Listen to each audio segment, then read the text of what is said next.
Tuan Guru Zaini Abdul Ghani atau sering disebut dengan Abah Sekumpul adalah satu-satunya ulama di Kalimantan, bahkan di Indonesia yang mendapat izin untuk mengiajarkan Thariqah Samaniyah.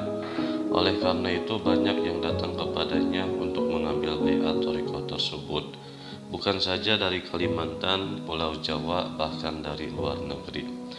Tuan Guru Zaini Abdul Ghani merupakan seorang yang senantiasa istiqomah dalam segala hal, terlebih-lebih dalam berdakwah, dalam mengajar dan membimbing umat. Ia tak mengenal kata lelah, meskipun dalam keadaan kurang sehat. Ia masih tetap mengajar, karena dengan mengajar ia merasakan sebuah keberkahan yang tak ternilai harganya. Hampir semua kegiatan ia pusatkan di Musola Ar-Raudhah, sebuah bangunan mewah yang didirikan sebagai pusat semua kegiatan dakwahnya. Rumahnya tak pernah sepi dari tetamu yang datang. Ia selalu menyambut dengan penuh sukacita para tamu yang berkunjung kepadanya. Tamu-tamu yang datang ke rumahnya pada umumnya selalu diberikan jamuan makan. Apalagi pada hari-hari pengajian, seluruh murid-murid yang mengikuti pengajiannya yang berjumlah ribuan itu, kesemuanya diberikan jamuan makan, sedangkan pada hari-hari lainnya diberikan jamuan air, mineral, dan roti. Dalam membina kesehatan para peserta pengajian, dalam waktu-waktu tertentu ia datangkan dokter-dokter spesialis untuk memberikan penyuluhan kesehatan sebelum pengajian dimulai. Di antaranya dokter spesialis jantung, paru-paru, THT, mata, ginjal, penyakit dalam, serta dokter ahli penyakit menular lainnya. Dengan demikian ia sangatlah memperhatikan kesehatan para peserta pengajiannya. Selain itu ia juga sangat memperhatikan masalah kebersihan serta kesehatan lingkungan tempat digelarnya acara pengajian. Salah satu pesannya tentang karomah adalah agar kita jangan sampai tertipu dengan segala kelebihan, keanehan, serta keunikan yang ada dalam diri kita. Karena bagaimanapun juga karomah adalah anugerah dari Allah Subhanahu wa Ta'ala. Dalam kata lain adalah merupakan murni pemberian dan bukan suatu keahlian atau skill. Oleh karena itu jangan pernah berpikir dan berniat untuk mendapatkan karomah dengan melakukan ibadah atau wiridan-wiridan.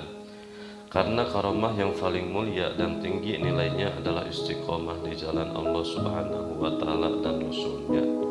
Jikalau ada orang yang mengakui memiliki karomah tapi sholatnya tidak karuan, maka itu bukan karomah.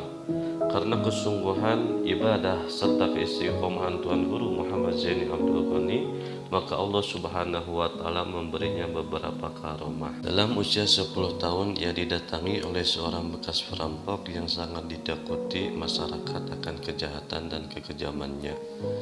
Kedatangan orang tersebut tentunya sangat mengejutkan keluarga di rumahnya. Namun apa yang terjadi? Laki-laki tersebut ternyata ketika melihat Guru Ijai langsung sungkem dan minta ampun serta memohon agar ilmu yang ia amalkan, jika salah atau sesat minta dibetulkan, atau ia pun minta agar dibimbing untuk bertobat. Mendengar hal yang demikian ini, ia lalu masuk serta memberitahukan masalah orang tersebut kepada ayah dan keluarganya yang berada di dalam rumah. Setelah ia masuk ke dalam, ternyata tamu tersebut tertidur. Setelah ia terjaga dari tidurnya, kemudian ia pun diberi makan. Saat tamu itu makan, maka Guru Ijai kecil menemui ayahnya dan menerangkan maksud dan tujuan kedatangan tamu tersebut. Maka kata ayahnya, tanyakan kepadanya apa saja ilmu yang ia kajinya. Setelah selesai makan, lalu ia pun menanyakan kepada tamu tersebut sebagaimana yang dikatakan oleh ayahnya. Dan jawabannya langsung ia sampaikan kepada ayahnya. Kemudian ayahnya pun menyuruhnya untuk bertanya tentang yang lainnya, dan jawabannya pun disampaikan kepada ayahnya pula, hingga ia ditanya dengan beberapa pertanyaan. Maka pada akhirnya ketika ia hendak menyampaikan kepada tamu tersebut, maka tamu tersebut mendekat kepadanya sambil badannya gemetaran. Ia menangis seraya minta tolong untuk dibimbing bertobat dengan harapan Allah Subhanahu wa Ta'ala akan mengampuni dosa-dosanya. Di antara kisah yang lainnya, ketika Abah Guru Sekumpul masih tinggal di kampung Keraton, biasanya setelah selesai pembacaan maulid, ia duduk-duduk dengan beberapa orang yang masih belum pulang. sambil bercerita tentang kehidupan orang-orang tua terdahulu, yang isi cerita itu untuk dapat diambil pelajaran dalam meningkatkan amaliyah ibadah.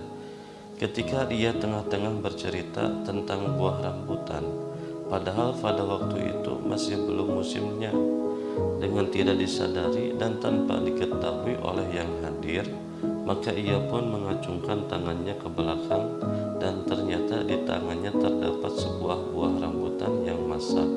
Maka heranlah semua yang hadir melihat kejadian luar biasa tersebut.